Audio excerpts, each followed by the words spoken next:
Depression क्यों होता है, अगर ठीक ना हो जाए तो हमें बता देना। जी, जैसे आजकल बहुत लोग डिप्रेशन से ग्रसित हैं, तो जैसे विज्ञान के साइंटिस्ट हैं, हम लोग आपको अध्यात्म के साइंटिस्ट मानते हैं जी। जैसे आप कहते हैं भी आपने मन पे पीएचडी करी है जी। तो इसीलिए समाज की कैसे सहायता हो पाए कि लोग उस शोध को तो करते ही हैं, साथ में इस शोध के साथ भी जुड़े। राधा अगर ठीक ना हो जाए तो हमें बता देना। देखो डिप्रेशन क्यों होता है, उसके मूल पे पहुंचो। व्यर्थ का चिंतन, ओवर थिंकिंग। खास बात समझो, जब हमारे मन को कोई रास्ता नहीं मिल रहा है तो कभी दाएं कभी बाएं, कभी नेगेटिव कभी पॉजिटिव, वो सोचते सोचते सोचते सोचते अब शक्ति तो छीना ही हो रही, बढ़ रही नहीं, क्योंकि जगत का जो इतना चिंतन है ये शक्ति का ह्रास करता है और भगवान का चिंतन शक्ति को बढ़ाता है। तो अब भगवत चिंतन तो हो नहीं रहा, अब जागतिक चिंतन हो रहा है, शक्ति क्षीण होती चली जाती है और वो निर्णय करने की शक्ति खो बैठता है। अब वो डिप्रेशन में पहुंच गया। भय, चिंता, उद्विग्न, ये कैसे हुआ? पापाचरण से। उसका मूल है मनमानी पापाचरण, तभी वो डिप्रेशन में पहुंचा। ये सब क्यों हो रही? क्योंकि भगवान से नहीं जुड़ा है। भगवान से जुड़ा हो तो भारी से भारी विपत्ति।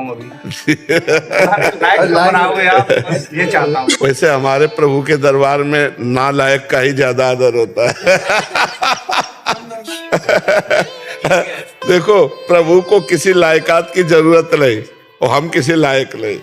बस ये बात जब मन में बैठ जाती है तो प्रभु का लाडला बन जाता है, और जब ये बात आती है कि मैं किसी लायक हूं तो फिर उसका गिरना शुरू हो जाता है। क्योंकि जब ये अहम आ जाता है कि मैं जितेंद्री, मैं काम विजयी, मैं क्रोध विजयी, तो फिर माया परीक्षा लेगी और परीक्षा में फेल पक्का होना है। और अगर जब ये हम पहले का ही रहे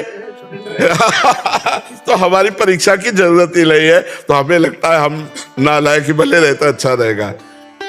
हम नालायकी वाले आचरण न करें, पर अंदर से हमें अनुभव होता है। देखो हनुमान जी महाराज इतने बड़े ज्ञानी महापुरुष हैं, भगवान हैं, विभीषण जी से क्या कह रहे हैं? असमय अधम सखा सुनो मोहू पर रघुवीर, कहाँ मैं ऐसा अधम की प्रात ले जो नाम हमारा दे दिल ताहिल। और हम पर भी भगवान की कृपा है। तो यही बात है, यही दरबार दीन को आदर रीति सदा चली आई।